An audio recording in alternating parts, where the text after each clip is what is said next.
আমাকে যে মানুষটি বিয়ে করল তার আগের স্ত্রীর একটা ছেলের সন্তান আছে। তার স্ত্রী মারা গেছে। এখন তার ছেলেটিকে দেখাশোনা করার জন্য আমাকে বিয়ে করেছে। ছেলেটার নাম সাজু, বয়স 11-12 বছর হবে। আমিও জেনেই বিয়ে করেছিলাম।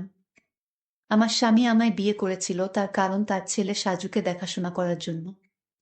কিন্তু সাজু ছেলেটি আমার দিকে খারাপ দৃষ্টিতে চেয়ে থাকত। আমি বুঝতে পারতাম সে আমার কাছে কি চায়। একদিন স্বামী একটা কাজে শহরে চলে গেলেন, আর এর মধ্যে বাড়িতে কেউ ছিল না। রাতে সাজু বলল, মা, আমি আমার রুমে একা ঘুমাতে পারবো না। অথচ তার বাবা বাড়িতে থাকতে সে তার নিজের রুমে ঘুমাতো। আমার রুমে ঘুমানোর জন্য আমায় প্রতি রাতে বলতো আমার আসল মা বেঁচে থাকলে আমাকে না করতে পারতো না। তুমি মুখে মুখে না করে দিলে এসব বলে কান্না করতে লাগলো। আমি বলেছিলাম, এখন তুমি বড় হয়েছ, তোমার আলাদা রুমেই ঘুমাতে যাওয়া উচিত। সাজু মাঝে মাঝে আবদার করতো আমি যেন তাকে গোসল করিয়ে দেয়। একদিন তার কান্না দেখে এবং কেন আমার রুমে ঘুমাতে চায় এই বিষয়টা জানার জন্য আমি বললাম, ঠিক আছে, তুমি আজ আমার রুমে থাকবে। রাত যখন 2টা বাজে তখন সাজু আমার সাথে যা করেছিল তা শুনলে তোমাদের চোখ কপালে উঠে যাবে। তাহলে আসল ঘটনাটা বলি। আজ আমার বিয়ে হয়েছে। বাকি সব নতুন বধূর মতো আমিও আমার বাসরাতে বসে আছি। কিন্তু আজ আমার মনে নেই কোনো সংকোচ, নেই কোনো স্বপ্ন, আর নেই নতুন সংসার সাজানোর ইচ্ছা। কারণ আজ প্রথমবার নয় যে আমি এভাবে নতুন বধূ সেজে বসে আছি।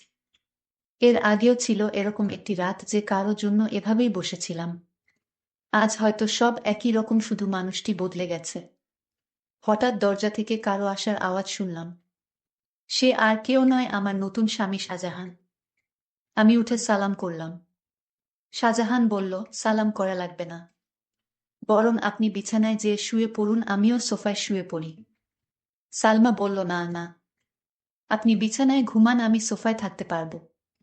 শাহজাহান বলল, দেখুন, আমরা দুজনের কেউই এ বিয়েটা মানি না। দুজনেরই আলাদা আলাদা কারণ আছে বিয়েটি করার। কিন্তু আমরা একজন অন্যজনের সম্মান তো করি। আর আমি এরকম ব্যক্তি না যে নিয়ে আরামে বিছানায় ঘুমাবে আর কোনো মেয়েকে এভাবে সোফায় কষ্ট করে ঘুমোতে দিবে। আপনি আমার স্ত্রী, তাই আপনার খেয়াল রাখা আমার দায়িত্ব। আর আপনি যদি আমার এতটুকু সম্মান করেন তবে বিছানায় যেয়ে ঘুমিয়ে পড়ুন। আমিও মাথা নেড়ে সম্মতি দিলাম আর বিছানায় যেয়ে শুয়ে পড়লাম। এবার বলি আমাদের বিয়েটা কিভাবে হলো। মিস্টার শাহজাহান চৌধুরী শহরের অনেক বড় একজন ব্যবসায়ী। আমাদের বিয়েটা পরিবারের সম্মতিতেই হয়েছে। বলতে গেলে পরিবারের জন্যই হয়েছে। অবশ্য আমাদেরও অসম্মতি ছিল না। আজ আমরা দুজনে এক পবিত্র বন্ধনে আবদ্ধ, কিন্তু এ বন্ধনে কোনো মনের জায়গা নেই। কারণ আমাদের দুজনের মনেই যে অন্য কারো নাম আগে থেকেই লেখা। মানে দুইজনের মনই অন্য কারো মায়ায় জড়িত। অন্য কারো কাছে আমাদের মন বন্ধক রয়েছে। ভাবতেই চোখ দিয়ে এক ফোঁটা জল বয়ে গেল। বিয়েটা দুজনেই করেছি, কিন্তু এ বিয়েতে কোনো ভালোবাসা নেই, শুধু রয়েছে দায়িত্ব। তা নিয়ে আমাদের বিয়ের আগেই চুক্তি হয়েছিল। উনি আমার দায়িত্ব নিবে, আর আমি উনার, উনার পরিবারের আর উনার ছেলের। হে, উনার ছেলে সাজু, উনার আর কলি আপুর ছেলে। কলি আপুকে তাই তো ভাবছেন? শাহজাহানের প্রথম স্ত্রী, তিনি এখন আর এ পৃথিবীতে নেই। 3 বছর আগেই ইহকাল থেকে পরকালে প্রস্থান করেছে। বিয়ের আগে তার ছবি দেখে জানতে পারলাম সে আর আমি একই ভার্সিটিতে ছিলাম, আর শাহজাহানও, তারা আমার সিনিয়র ছিল। শাহজাহানের সাথে কখনো দেখা না হলেও কলি আপুর সাথে প্রায়ই দেখা হতো। সরি দেখা বললে ভুল হবে, ঝগড়া হতো। উনি আমাকে তেমন একটা দেখতে পারতেন না, এর কারণ ও আছে, আমি অনেক দুষ্ট প্রকৃতির ছিলাম। আর উনার সব টাইটেল নাকি চুরি করেছিলাম, তা উনি শুধু ভাবতেন অবশ্য। আজও হয়তো থাকলে আমার সাথে ঝগড়া করতেন, উনার স্বামীকে চুরি করেছি বলে অপবাদ ও দিতেন।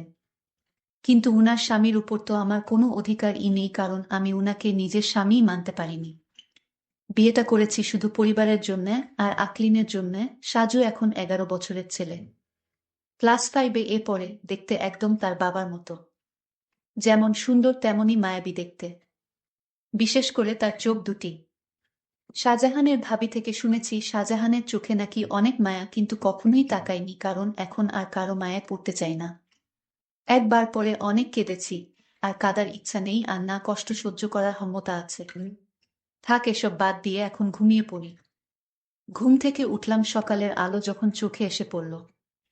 উঠে দেখি শাহজাহান এখনো ঘুমোচ্ছে, কিন্তু জানালা থেকে আসা আলো তার ঘুমে বিঘাত দিচ্ছে।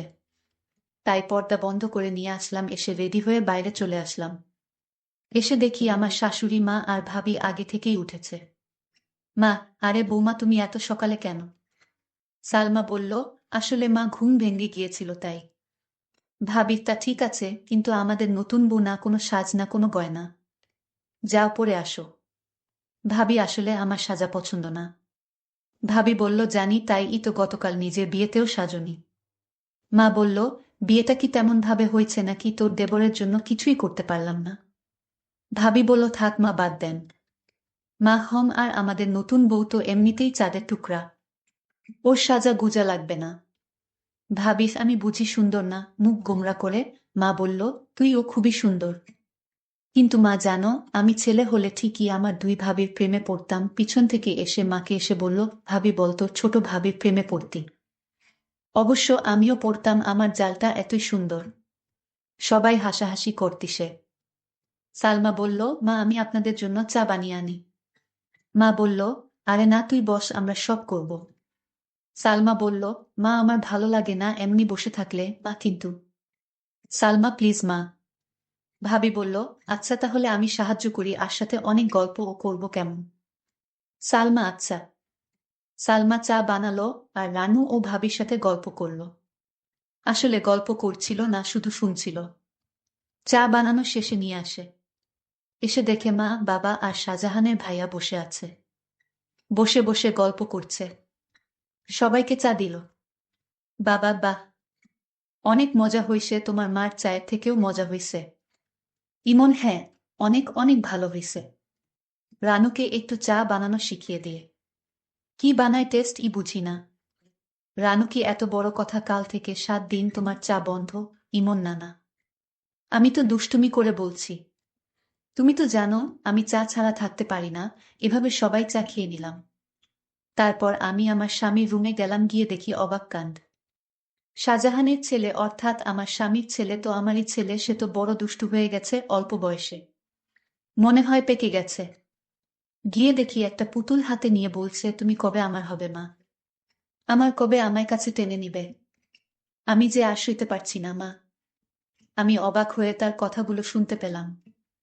কোনো মাকে সে চাই, আর মার কাছে তার কিসের চাওয়া? আর তার মা তো বেঁচে নেই। তাহলে আমাকে নিয়ে কিছু বলছে নাকি? এত ছোট ছেলে এই বয়সেই পেকে গেছে। কি বলছে কিছুই বুঝতে পারছি না। কিছুদিন পর আমার স্বামী ব্যবসার কাছে বাহিরে গেলেন কিছুদিনের জন্য। সাজু ছেলেটি আমার দিকে সবসময় এক অদ্ভুত দৃষ্টিতে তাকিয়ে থাকে। মনে হয় তার চোখের ভিতর হাজারো পিপাসা। আমি হঠাৎ জিজ্ঞেস করলাম, এই সাজু, তুমি এভাবে আমার দিকে তাকিয়ে কি দেখছো? আমি আপনার চেহারাটা দেখছি, আপনার চেহারায় এতটাই মায়া যে আপনার চেহারায় আমি একটা অদ্ভুত জিনিস দেখতে পাই। আমি তো তার কথা শুনে অবাক, এতটুকু বাচ্চা ছেলে এসব কি বলে? হঠাৎ আমাকে জিজ্ঞেস করে ফেলল, আচ্ছা মা, তুমি বাবাকে কেন বিয়ে করলে? আমি বললাম, দেখো তুমি ছোট মানুষ, আর তাই তোমাকে দেখাশোনার জন্য তোমার বাবা আমাকে বিয়ে করেছে। সাজু ইদানিং দেখছি আমার দিকে অদ্ভুত দৃষ্টিতে তাকিয়ে থাকে। আমি যেখানে যাই সেখানে আমাকে ফলো করে। আমি গোসল করতে গেলাম। সাজু বলতেছে, মা, অনেক দিন হলো আমার মা আমাকে গোসল করিয়ে দেয় না, আমাকে ভাতও খাওয়াইয়া দেয় না। মা, তুমি তো আমার মা, যেহেতু আমার আগের মা মারা গেছে। এখন আমার মা হিসেবে আমার আব্বু তোমাকে বিয়ে করে এনেছে মায়ের শূন্যতা পূরণ করার জন্য। মা, আমাকে তোমার হাতে গোসল করিয়ে দাও। আমি বললাম, দেখো সাজু, তুমি যখন ছোট ছিলে তখন তোমার মা তোমাকে গোসল করিয়ে দিত। আর এখন তো তুমি বড় হয়েছ, তুমি নিজ হাতে গোসল করতে শিখো। আর তুমি এখন বড় হয়েছে, তাই এখন আর আমি তোমাকে কিভাবে গোসল করিয়ে দেয়? তুমি নিজেই করতে পারবে বাবা। থাক মা, পর কখনো মা হয় না। আমি বুঝতে পারলাম আমাকে তোমার কোনো হেল্প করতে হবে না। এই বলে সাজু চলে গেল। আমি চিন্তা করলাম, আমার কি কোথাও ভুল হয়েছে? আমি তো এখন তার মা, আর তাই মা হিসেবে আমার কর্তব্য পালন করা উচিত ছিল। কিন্তু সাজু তো তার বাবা বাড়িতে থাকাকালীন আমার হাতে গোসল করতে চাইতো না। আজ বাড়িতে তার বাবা নেই। আসলে কারণটা কি? বিষয়টা আমি কিছুই বুঝতে পারছি না। এসব ভাবতে ভাবতে রাতের রান্না শেষ করে আমার রুমে গিয়ে সাজুকে ডাক দিলাম। গিয়ে দেখি আমার একটা ছবি হাতে নিয়ে ছবিটির সাথে কি যেন বলছে। আর ছবিটির সাথে এক অদ্ভুত আচরণ করছে। আর বলছে আমার মনের আশাটুকু কবে পূরণ হবে মা। সাজু চোখের পানি ছেড়ে কান্না করছে আর বলছে। আমি ডাক দিলাম, সাজু তুমি কান্না করতেছো কেন, তোমার কি হয়েছে? কিছু হয়নি মা, আমি আসছি, তুমি যাও। আমি এক গভীর চিন্তায় পড়ে গেলাম। সাজু আমার কাছে কি চায়? তার দৃষ্টিভঙ্গি আমার কাছে স্বাভাবিক মনে হচ্ছে না। সাজু খেতে বসলো আর তার মাকে বলতে লাগলো, মা আজ রাত আমি তোমার রুমে ঘুমাবো। আমার ওই রুমে একা একা ঘুমাতে ভয় লাগে।